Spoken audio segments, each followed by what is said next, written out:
أعوذ بالله من الشيطان الرجيم. بسم الله الرحمن الرحيم.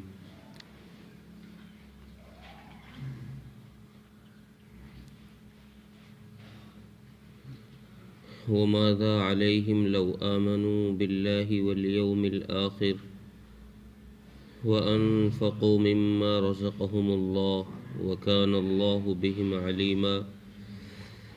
إن الله لا يظلم مثقال ذرة وإن تك حسنة يضاعفها ويؤت من لدنه أجرا عظيما.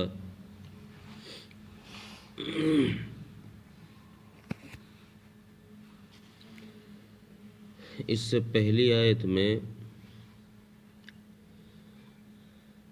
بخل کی مذمت کا تذکرہ کیا تھا اور ریاکاری کی مذمت کی تھی.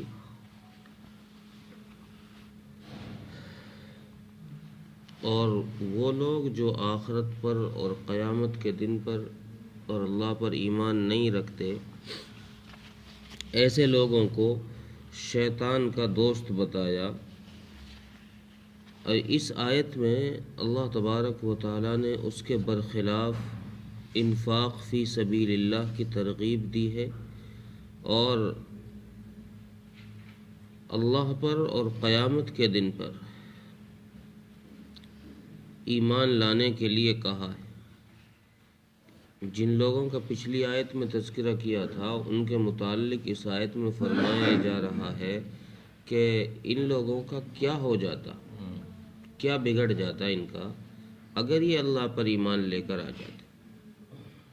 جنہوں نے اللہ پر اور آخرت کے دن پر ایمان نہیں رکھا تو اللہ فرما رہے ہیں کہ ان کا کیا بگڑ جاتا اگر یہ اللہ کو اور آخرت کے دن کو مان لیتے، یقین کر لیتے، اور جو اللہ تبارک و تعالیٰ نے انہیں عطا کر رکھا ہے، جو رزق انہیں دے رکھا ہے، اس رزق میں سے یہ اللہ کے نام پر خرچ کرنے لگ جاتے، خرچ کر دیتے تو کیا بگڑتا. نہ تو ایمان لانے سے انسان کی عزت کم ہوتی اور نہ ہی مال کے خرچ کرنے سے فاقہ آتا، مال میں کمی ہوتی. تو گویا اس طرف اشارہ کر رہے ہیں کہ ایمان لانے سے نہ تو تمہاری عزت گھٹتی اور نہ اللہ کے نام پر خرچ کرنے سے تمہارا مال گھٹتا، بلکہ ان دونوں چیزوں سے، ایمان کی وجہ سے اللہ تعالیٰ عزتیں نصیب کرتا ہے اور مال خرچ کرنے کی وجہ سے اللہ تبارک و تعالیٰ مال کے اندر برکتیں نازل فرماتا ہے. اور اس سے اگلی آیت میں پھر اللہ تبارک و تعالیٰ نے اس چیز کو صاف کر دیا کہ میرے نام پر اگر خرچ کرو گے، چونکہ میری ذات ایسی ہے کہ میں کسی پر ذرہ برابر ظلم نہیں کرتا. میری اللہ تبارک و تعالیٰ کی ذاتی دشمنی نہیں ہے کسی سے کہ بھئی اس سے تو اللہ کی دوستی ہو اور فلاں سے جو ہے جھگڑا ہو، اس کو نقصان پہنچانا چاہیں، اس کو نفع پہنچانا چاہیں. ایسا نہیں ہے، بلکہ جو انسان جیسا عمل کرتا ہے اللہ تبارک و تعالیٰ اس کے عمل میں ذرہ برابر کمی نہیں فرماتے، یعنی اس کا بدلہ دینے میں ذرہ برابر کمی نہیں کرتے. ایسا نہیں ہے کہ کسی نے کوئی کام کیا ہی نہیں، اس کو خواہ جہنم میں ٹھوک دیا جائے، اس کو سزا دے دی جائے. ایسا ہرگز نہیں ہے. ان اللہ لا یظلم مثقال ذرہ، اللہ تبارک و تعالی ذرہ برابر بھی کسی پر ظلم نہیں کرتے. عرب میں ذرہ اس چیونٹی کو بھی کہا جاتا ہے جو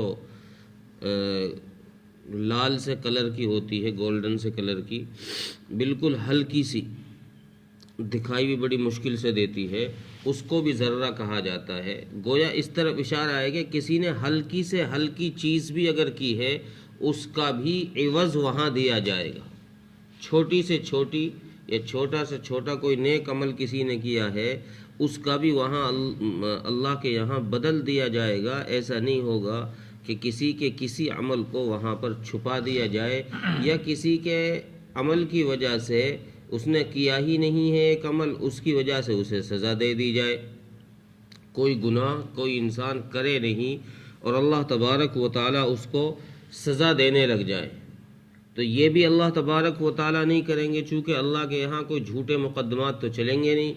دنیا کی عدالتوں کی طرح دنیا میں تو انسان کسی کو بھی کسی وقت دھوکہ دے سکتا ہے، دو گواہ اپنی طرف کو موڑے، کسی کو بھی دو کو پیسے دیے اور ان کو اپنا گواہ بنایا اور کسی پہ بھی جھوٹا مقدمہ لگا دو۔ تو یہاں کی تفتیش، یہاں کی جو لکھائی پڑھائی ہے وہ صرف گواہوں پر چلے گی، اور گواہ چونکہ اس نے خود خرید لیے ہیں، گواہوں کو پیسے دے دیے، تو اب وہ جھوٹی گواہی پر ہی مقدمہ جیت جائے گا۔ اب دوسرے پر خواہ ظلم ہو رہا ہے، حالانکہ اس نے وہ کام کیا ہی نہیں ہے، اس نے جھوٹ میں ہی اس کو پھنسوا دیا ہے۔ اللہ تبارک و تعالیٰ کی ذات کے یہاں، اللہ کی عدالت میں یہ جھوٹ نہیں چلے گا، چونکہ اس کے یہاں تو جو جس نے کیا ہے اس پر ذرہ برابر ظلم زیادتی نہیں ہوگی، کیونکہ اس کے یہاں جو گواہی ہے، اگر انسان سارے گواہوں کا انکار بھی کرے گا تو پھر اللہ تبارک و تعالیٰ اس کی گواہی میں اس کے ہی بدن کے اعضاء کو کھڑا کر دیں گے۔ ہاتھ اس کے خلاف کھڑا ہو جائے گا، پیر اس کے خلاف ہو جائیں گے، زبان اس کے خلاف ہو جائے گی، یہ بدن کے اعضاء ہی انسان کے خلاف گواہی دینے لگ جائیں گے۔ جھوٹ کیوں بول رہا ہے؟ کرا تو تھا تو نے یہ کام، کرا تو تھا تو نے یہ کام، تو پھر انسان مکر ہی نہیں سکتا۔ اب یہ ہاتھ ہی اگر کہنے لگ جائے کہ ہاں میں نے اس سے چوری کی ہے، تو میں کیسے زبان سے انکار کر دوں گا اس کا؟ تو اس لیے اللہ تبارک و تعالیٰ فرما رہے کہ ہمارے یہاں کسی پر ذرہ برابر ظلم نہیں ہوگا۔ ہاں یہ ہے ہمارے یہاں کہ اگر کوئی نیکی کرے گا، ان تک حسنۃ یضاعفھا، اگر کوئی نیکی کرے گا تو ہم اس کی نیکی کو بڑھا کر دیتے۔ گناہ میں ہم کسی پر ظلم نہیں کرتے کہ بغیر کیے کسی کو سزا دے دیں، یا کسی نے تھوڑا کیا ہے زیادہ سزا دے دیں، سزا کا مستحق ہو رہا ہے 1 سال کی جیل اور ہم اس کو کر دیں 10 سال کی جیل، یہ بھی نہیں ہوگا۔ سزا ہے 10 کوڑے کی، ہم دینے لگ جائیں 100 کوڑے، یہ نہیں ہوگا۔ اللہ کے یہاں فرما رہے ہیں کہ نہیں، ظلم میں گناہ میں ہمارے یہاں کسی قسم کی زیادتی نہیں ہوگی، البتہ نیک اعمال میں ہمارے یہاں یہ ہے کہ اگر کوئی نیک عمل کر آئے گا تو ہم اس کو بڑھائیں گے ہی بڑھائیں گے، اور کم سے کم بڑھوتری 10 گنا ہے۔ اللہ کے یہاں کم سے کم بڑھوتری 10 گنا ہے، یعنی کم سے کم عوض اگر کسی ایک نیکی پر ملے گا تو وہ 10 گنا تو ملے گا ہی ملے گا۔ کوئی آدمی ایک نیکی کر کے آئے تو اللہ تبارک و تعالیٰ یہ نہیں کہ اس کے عوض میں ایک ہی نیکی دیں گے، بلکہ اللہ تبارک و تعالیٰ اس کے عوض میں 10 نیکیاں اسے عطا فرمائیں گے، اور پھر آخر میں فرما دیا وَيُؤْتِ مِن لَّدُنْهُ أَجْرًا عَظِيمًا۔ اور اللہ تبارک و تعالیٰ سے آدمی کے اخلاص کو دیکھ کر، اس کی نیت کو دیکھ کر کے، پھر اللہ تبارک و تعالیٰ خود فیصلہ فرمائیں گے کہ یہ آدمی 10 ہی پر رکنا چاہیے اس کے لیے یا اور زیادہ کرنی چاہیے، نیکیوں کا عوض اس کے لیے اور زیادہ کرنا چاہیے، 10 کافی ہیں، اس کی نیت اتنی ہی تھی ویسے۔ تو اللہ فرما رہے ہیں کہ پھر ہم بہت سارے لوگوں کو اپنے خزانے سے بہت سارا اجر بھی دے دیتے ہیں، اجرن عظیما، بڑا اجر ہم بہت سارے لوگوں کو عطا کر دیتے ہیں، جیسی جس کی نیت ہوتی ہے اس کی نیت کی وجہ سے ہم ویسے ہی اسے عطا کر دیتے ہیں۔ ترجمہ دیکھیں، وَمَاذَا عَلَيْهِمْ لَوْ آمَنُوا بِاللَّهِ وَالْيَوْمِ الْآخِرِ، اور کیا ہو جاتا ان کا اگر یہ اللہ پر اور آخرت کے دن پر ایمان لے کر آ جاتے۔ وَأَنفَقُوا مِمَّا رَزَقَهُمُ اللَّهُ، اور اس میں سے خرچ کرتے جو اللہ نے ان کو دیا ہے، وَكَانَ اللَّهُ بِهِمْ عَلِيمًا، اور اللہ تبارک و تعالیٰ تو ان کو خوب جانتا ہے، ان کے بارے میں اس کو سب پتہ ہے۔ ان اللہ لا یظلم مثقال ذرہ، اور اللہ تبارک و تعالیٰ کسی پر ذرہ برابر ظلم نہیں کریں گے۔ وَإِن تَكُ حَسَنَةً يُضَاعِفْهَا، ہاں اگر کوئی نیکی لے کر آئے گا، اگر کوئی نیکی ہوگی تو اللہ تعالیٰ اس کو بڑھا کر عطا کریں گے، بڑھا کر دیں گے۔ وَيُؤْتِ مِن لَّدُنْهُ أَجْرًا عَظِيمًا، اور اللہ تبارک و تعالیٰ جس کو چاہیں گے اپنے خزانے سے اجر عظیم عطا فرما دیں گے۔ اللہ تعالیٰ